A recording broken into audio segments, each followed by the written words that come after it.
Isa na namang olang hindi ko maintindihan kung saan siya nanggaling. Nakakalok. May bagong ola naman, hindi ko alam kung bago or nagpalit lang talaga ng pangalan. So sabi-sabi na baka old ola na Itetsuwa, tapos nagpalit lang ng pangalan. Tara, himay-himayin natin. Ano po tong ola na ito? Nakakaloka mga mimas. As you can see, nakita ko lang to sa aking Facebook as usual naman. So lagi nagpapakita sa aking Facebook feed. Tapos syempre, pinuntahan natin agad ang kanyang source. O, ang source niya is App Store. Well, ewan ko na lang kung nasa Play Store siya. Pero dito sa App Store, as you can see, ang tawag sa kanya is pera.ph Tala Online. Ito na naman tayo sa paggamit ng mga legit na mga loan apps. O may tala na naman doon na singingit-singit. Nakakaloka. So, online peso and pera. Manager app? Ha? Manager app siya? Hindi siya pang pang jutang, charis. So ito, as you can see, may 4.8 rating siya. Aba, makulay si ating pera.ph. Ang sabi, basa! Tala Online is or pera.ph, Tala Online is your all-in-one financial management partner. Specifically designed for the Philippine market. Hala, may ganon. It aims to help you effortlessly track income and expense. Ha? Ano ba siya? Pautangan ba siya or tracker? Income tracker? Ano to? Budget app ba? Or Ola? Hala, nakakalito siya. Okay, ulitin ko. It aims to help you effortlessly track income and expenses, plan budget, and achieve savings goals. Savings? Talaga. Whether it's daily expenses or significant investments, our app provides a clear, real-time overview of your finances. Okay, nakakaloka. Nahihilo na ako. Bago tayo magpatuloy, sandali lang. Sa mga hindi pa po nakakapag-subscribe sa aking channel, baka naman, kung bago ka pa lang sa aking channel, diba? Pa-subscribe naman at click yung notification bell para every time magkakaroon tayo ng ganit-ganit-chiwang mga review. Lalong-lalo na sa mga nagsulputang jola. Kayong unang madjajambo na ng chika bembom.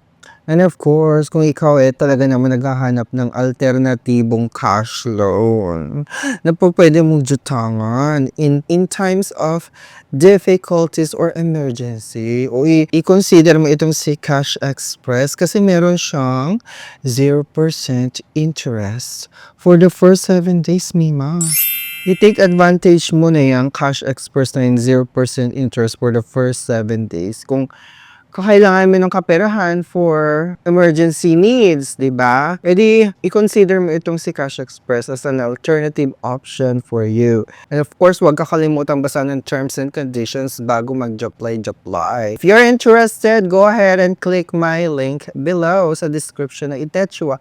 And of course, pa-comment naman kung na-approve na kayo, Itetsuwa, yung mga mima.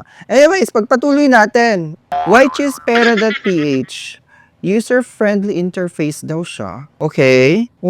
Tapos sabi niya dito, quickly log transactions and view spending trends on a daily, weekly, or monthly basis. Ano ba talaga siya? Tracker ba siya? Income tracker? Tapos personalized budgeting.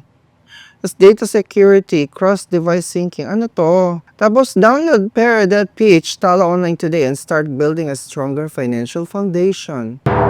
Hoy! Kakaloka kayo Tapos, ang ratings nyo tita 4.8 out of 5?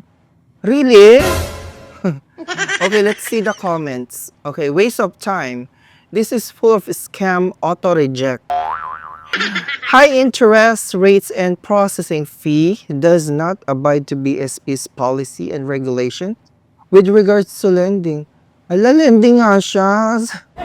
Ano man to? Napaka-misleading naman ng description ninyo, yung about this app ninyo.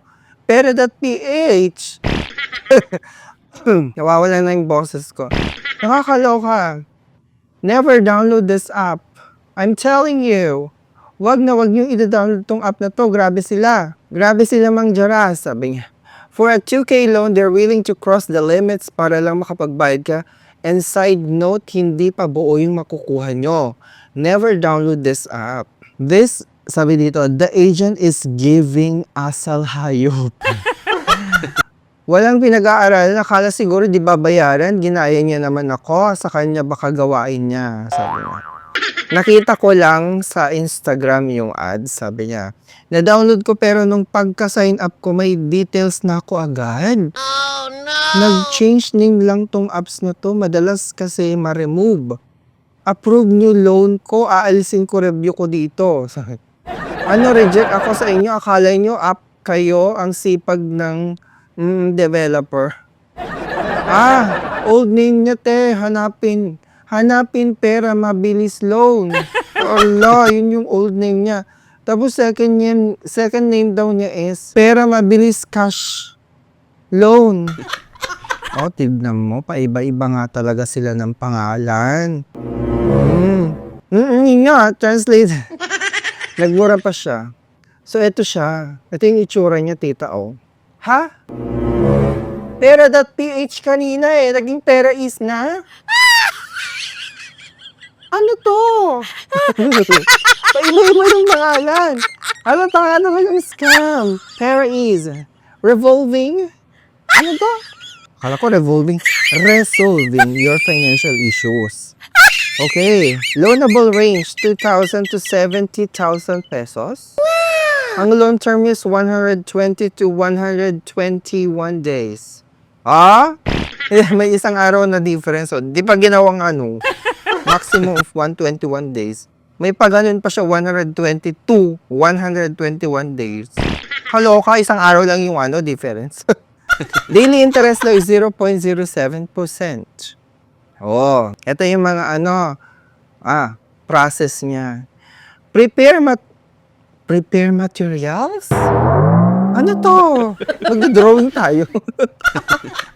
Magko-coloring book ba tayo? May prepare materials. Materials talaga? Please prepare your documents and bank card in advance. Nakakaloka ka. Maka-prepare materials naman to. Tapos submit application, perform face recognition, identity verification, and fill out complete information. Tapos approval success, we will expedite the review process and inform you promptly upon. Tapos funds received na. So identity verification, ayan yung mga kailangan mo fill outan. May pa facial recognition din siya. Ganyan. Try din tayo. Huwag napansin yung mokha ko dyan. Mokha. Doon siya personal information, mga mima. Ayan. May emergency contact siya. So, parang ilan yata to? 4 na emergency contacts or 3? So, dito ako nag-stop mima kasi pinapa-access niya. Humihingi siya ng permission doon sa lahat ng contacts ko. Anong ginawa ko dito? Pinili ko lang yung mga contacts pero ayaw niya. Gusto niya, bigyan ko siya ng full access. Binigay ko sa kanya limited access lang. Pero hindi ako pumayag, syempre. Hindi ko tinuloy. So, ayan yung prompt niya nung hindi ko tinuloy. Privacy permission, pera.page requires your location information during the authentication process. Okay, so enable locations pa daw siya. Hindi ko yan ginawa. Diyan na tayo nag-stop. So, hindi ko nakita yung kabuuan ng kanyang pinapadutang. Tignan nyo, pera.ph yung nakalagay sa App Store. Tapos, pera is pala kapag binuksan mo na. Ang klaseng to, talagang scam talaga ito Nakakaloka. Kita nyo? Kita nyo kung gaano paiba-iba yung pangalan ng mga Ola na yan.